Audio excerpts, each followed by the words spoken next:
दुर्भाग्य देखिए मध्य प्रदेश के किसान का। प्याज का बीज मिल रहा है 2400-2500 रुपए किलो और किसान का प्याज बिक रहा है 150 से 2 रुपए। ऊपर से प्रकृति बने बनाए खेतों में कीचड़ कर रही है।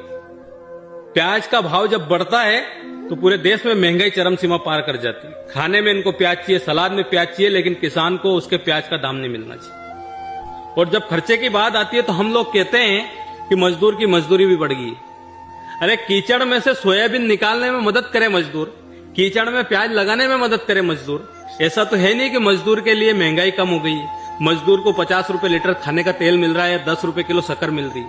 महंगाई तो मजदूर के लिए भी बढ़ी है। जहां मशीनरी काम नहीं आती वहां मजदूर किसानों का साथ देकर उसकी फसलें घर में लाने तक का काम करता है। दुर्भाग्य तो हम किसानों का है जो हमें हमारी फसलों का दाम नहीं मिल रहा। जो सरकार किसानों का मुआवजा डालने के लिए 1500 करोड़ का चंदा मंडियों से ले सकती है, वो भला किसानों को भला कैसे कर सकती है। एमएसपी लागू करके एमएसपी के आधार पर खरीदारी नहीं करवा सकती।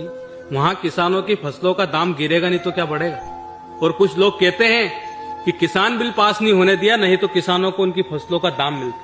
अरे जब उद्योगपतियों के हाथ में किसानों की जमीनें चली जाती तो कहां से दाम मिलता। जो कंपनियां 20 रुपए में पानी की बाटल बेच सकती है, उसके हाथ में अगर किसानों की जमीन चली जाती तो फसलों का क्या दाम होता।